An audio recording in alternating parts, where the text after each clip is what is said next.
inu mukudziwa kuti Archbishop Susa amakonda kupezeka kulimbi cathedral. Plani yawo amafuna kuti amukhape ndi chikwanje. Mwamwayi pa tsiku limeneli kunalibe anakumana ndi alonda. Ndikunena pano mmodzi wa magadi wavulala modetsa nkhawa.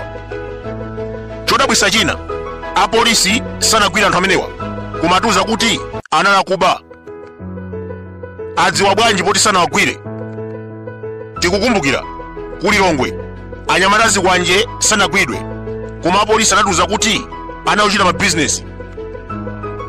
Kuchikangawa black box inasowa, koma ripoti imatuza kuti chifunga ndi pilot anagwetsa ndege.